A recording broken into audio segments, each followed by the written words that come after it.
नमस्कार। इस मां महामाया की पावन नगरी में मैं प्रकाश गुप्ता छत्तीसगढ़ न्यूज इरादा सर से आगे हमारी दिल्ली की पब्लिक ऐप की टीम की तरफ से मेरे लाखों दर्शकों का स्वागत करता हूं। मैं आपको बता दूं कि अभी मैं छत्तीसगढ़ के सरगुजा जिले के अंबिकापुर शहर के गौरव पथ रोड संजीवनी हॉस्पिटल में मौजूद हूं, जहां पे आप देख पा रहे होंगे कि हमारे अंबिकापुर के नगर निगम के महापौर डॉक्टर अजय तिर्की जी बैठे हुए हैं। आइए इनसे मिलते हैं, पहले इनसे इनका स्वागत करते हैं। पहले तो आपका हमारे छत्तीसगढ़ न्यूज इरादा सर से आकर हमारी दिल्ली की पब्लिक ऐप की टीम से आपका स्वागत है। Thank you. तो आज थोड़ा सा इनसे मैं अपने दर्शकों को बता दूं कि आज हमारे सरगुजा की दिक्कतों को लेकर इनसे कुछ प्रश्न होंगी और इनसे जवाब लिया जाएगा।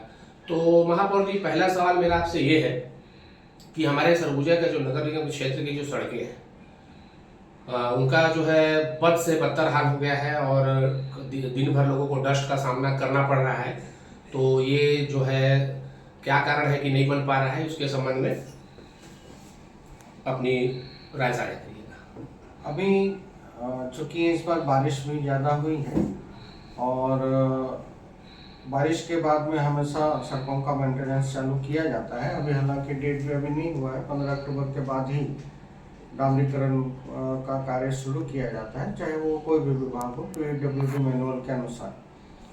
और अभी आप देखेंगे कि बारिश अभी हो ही रही है और नगर निगम के क्षेत्र के जो रोड हैं उसमें हमने टेंडर मेच्योर करके रखा है और शासन को हमने अपने प्रपोजल्स भी दिए हैं। पिछले जो सड़क बने हुए थे बारिश के बाद में वो भी कुछ डैमेज हुए हैं, तो उनसे भी ठेकेदारों से बात करके कि उन सड़कों की मरम्मत जैसे ही मैनुअल के अनुसार समय शुरू होगा उसे रिपेयर करके पब्लिक को हैंडओवर करें। और जो नए जगहों पे हमें काम करना है उसके लिए भी हम लोगों ने पैसे की व्यवस्था की है और बाकी जगहों के लिए शासन को अपना प्रपोजल भेजा है, जैसा कि निगम के द्वारा हमेशा रेगुलर भेजा जाता है। तो जल्दी ही पैसा हमें मिलेगा, ऐसे उम्मीद है शासन के द्वारा, और जल्दी से जल्द हम काम शुरू करें। तो अभी महापौर जी, अभी जो प्रपोजल आप लोग के द्वारा भेजा गया है वो कितने का भेजा गया, थोड़ा सा हमारे दर्शकों को बताइए। वैसे तो प्रपोजल हम लोगों ने लगभग 33 करोड़ का भेजा है शहर के पूरे डामरीकरण के लिए। जहाँ जहाँ की सड़कें खराब हैं हमारे इंजीनियर्स के द्वारा सर्वे करके जो जो चीज़ें दी गई हैं या हमारे सम्मानित पार्षदों के द्वारा जो डिमांड किया गया है सबको कंबाइन बना के लगभग 33 करोड़ का प्रपोजल दिया गया है डामरीकरण के लिए सिर्फ। और मुझे उम्मीद है कि शासन के द्वारा पैसा उपलब्ध कराया जाएगा और हम जल्द से जल्द सड़कों का काम कर सकेंगे। और मेरा आपसे दूसरा सवाल ये था महापौर जी कि जैसे हमारे शहर में या आसपास क्षेत्रों में आवारा पशु और आवारा डॉगों की संख्या बढ़ चुकी है। आए दिन घटनाएं हो रही हैं, जैसे कुत्ते लोग किसी इंसान को काट दे रहे हैं या तो फिर गौ माता लोग को कोई गाड़ियाँ ही ठोकर मार के चली जा रही हैं, जिसको लेकर अभी एक बैठक भी हुई थी। तो उस संबंध में आप लोग क्या कर रहे हैं? शहर में देखेंगे नगरीय क्षेत्र में अभी आवारा कुत्तों की भी बहुत तादाद है और हमारे आवारा पशुओं की भी बहुत ज़्यादा तादाद है। कुत्तों के द्वारा हताहत होने की संख्या भी बढ़ी है। अभी सतीपरा में ही 2 दिन पहले एक बच्चे को उसने हताहत किया। ऐसे सभी चारों ओर तरफ शिकायतें आती रही हैं। इस तारतम्य में शासन के गाइडलाइन के अनुसार जो प्रक्रिया है, पिछले सेशन में हम लोगों ने बधियाकरण का भी प्रक्रिया पूरा किया था, लेकिन अभी उसमें भी काफ़ी समय हो गया। शासन को हमने प्रपोजल भेजा है और फंड उपलब्ध होने पे पुनः हम कुत्तों के बधियाकरण के लिए पुनः हम टेंडर करेंगे, क्योंकि साउथ की ही टीम इसमें रुचि दिखाती है और वहीं से डॉक्टर्स और उनकी पूरी टीम आती है।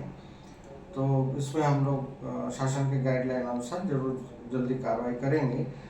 आवारा मवेशियों की बात है तो मैं तो सीधे सीधे हम हमारे सम्मानित पशुपालकों से कहना चाहेंगे कि अगर हम सेवा कर पाते हैं तभी हम अपने पशुओं को रखें, अन्यथा न रखें, क्योंकि हमने बहुत बार अपील किया, कड़ाई भी किया, पेनाल्टी भी बढ़ाई, लेकिन उसके बावजूद में सुधार नहीं हो पाया, जो कि एक अफसोस की बात है। और जिसके यहाँ से एक्सीडेंट के कारण किसी की क्षति होती है, जनहानि होती है, वो वही परिवार जान सकता है कि क्षति क्या है। और आपसे मेरा तीसरा सवाल ये था कि जैसे अभी हमारे देश के यशस्वी प्रधानमंत्री श्री नरेंद्र मोदी जी के जन्म दिवस को लेकर जो है बीजेपी पार्टी के द्वारा जो है स्वच्छता पखवाड़ा का कार्यक्रम 17 सितंबर से 2 अक्टूबर तक रखा गया था, गांधी जयंती के दिन तक।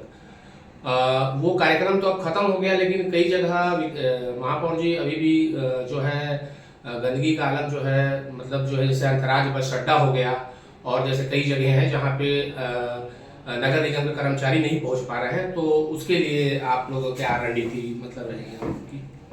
देखिए, सफाई व्यवस्था तो रोज जी। की व्यवस्था है, जी। और कहीं ना कहीं पे कुछ कूड़ा मिलेगा। और जो एक समय में अंबिकापुर में हमारे सभी सम्मानित नागरिकों ने सहयोग किया था कि कोई भी बाहर कूड़ा नहीं फेंकते थे, लेकिन आज थोड़ी सी निगम ने कड़ाई कम की तो थोड़े ये सब चीज़ें देखने को मिल रही हैं। मैं पुनः अपील करूंगा कि जो जगह स्वच्छता के लिए अंबिकापुर की आप लोगों के द्वारा बनाई गई थी, उसे हमको पुनः बरकरार रखना चाहिए, क्योंकि उसी से हमें एक पहचान मिली है कि स्वच्छ शहर एक जो जिसने सॉलिड वेस्ट मैनेजमेंट के लिए एक सीख दिया, वो अंबिकापुर शहर है पूरे देश में, और इसी नाम से पूरे देश में इसे जाना भी जाता है। स्वच्छ शहर अंबिकापुर, स्वच्छ भारत मिशन अंबिकापुर मॉडल ऐसा भी कहा जाता है। और चूंकि ये तो 2015 से ही शुरू हुआ है, स्वच्छता पखवाड़ा तो हर साल आता है, स्वच्छता सर्वेक्षण हर साल आता है, और सफाई की जो व्यवस्था है उस पर पुनः हम अभी चूँकि बरसात के समय में काफ़ी दिक्कतें रहती हैं, लेकिन अब बरसात अब धीरे धीरे जा रहा है, पुनः कड़ी कार्रवाई, पेनाल्टी, इन सब चीज़ों को और लोगों को शिक्षा देना, सभी कामों को एक साथ हम लोग पुनः शुरू करें। और महापौर जी, जैसा कि देखा जा रहा है कि कई जगहों में जैसे जो अपना मेन रोड में या साइड में जैसे नगर निगम के क्षेत्र में जैसे जो लाइट जो जैसे रिंग रोड वगैरह की है, रात को लगभग कई जगह की जैसे बुझे रहती हैं, तो उसके लिए आप लोग क्या करेंगे? थोड़ा उसमें ध्यान दिलवाइए महापौर जी।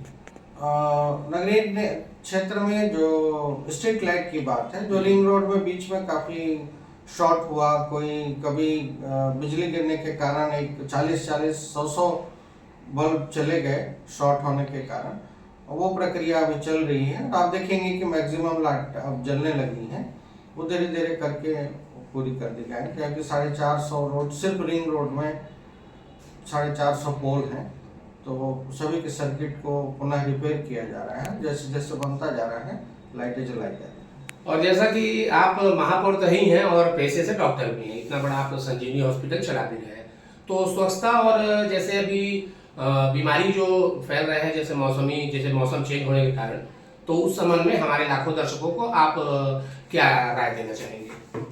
जी। देखिए, बहुत खुशी की बात है कि 2015 से जब से स्वच्छ भारत मिशन का प्रक्रिया शुरू हुई, अंबिकापुर शहर ने उस पर बढ़ चढ़ के, और सम्मानित नागरिकों ने, सभी हमारे सम्मानित जनप्रतिनिधियों ने, मीडिया ने, सभी ने मिलके बहुत अच्छे से काम किया। और खुशी की बात ये है कि नगरीय क्षेत्र में कहीं पे भी ऐसे बहुत ज़्यादा मलेरिया के केस या बहुत डेंगू के केस ऐसा देखने को उस समय से नहीं मिल पा रहा है। तो सीधा सीधा स्वच्छता का संबंध स्वास्थ्य से है। हम स्वच्छ रहेंगे, अपने आसपास के क्षेत्र को स्वच्छ रखेंगे, निश्चित तौर पे हमारा स्वास्थ्य बेहतर रहेगा। और सम्मानित नागरिकों से अपील करूंगा पुनः कि अपने शहर को पुनः हमको पहचान दिलाना है, और जितनी ऊंचाइयों पे स्वच्छता में अंबिकापुर था वहाँ पे लाना है। और महापौर जी, एक चीज और पूछना चाहूँगा आपसे, जैसे अपना जो माँ महामाया मंदिर का प्रवेश द्वार है, उसका जो कार्य हो रहा था वो किस स्तर पे पहुंचा है, थोड़ा सा हमारे दर्शकों को बताइएगा। महामाया जी द्वार लगभग पूरे पिलर तैयार हो गए हैं, ऊपर भी ढलाई होके स्टोन भी लग गया है। गुम्बद का काम बचा है, चूँकि अभी पूजा का समय है और उसके लिए बीच में खंभे गाड़ने पड़ते हैं ऊपर काम करने के लिए, तो किसी को दिक्कत ना हो इस तारतम्य में अभी काम रोका गया है। पूजा के बाद में पुनः काम शुरू करके जल्दी से लोकार्पित करेंगे। तो आप देख पा रहे थे कि हमारे साथ अंबिकापुर नगर निगम के महापौर और पेशे से डॉक्टर, जिनका इतना बड़ा हॉस्पिटल यहाँ पे सेवा दे रहे हैं। अब मैं अपनी वाणी को विराम करता हूँ और मेरे सहयोगी के साथ मैं प्रकाश गुप्ता, जय हिंद, जय भारत, जय छत्तीसगढ़।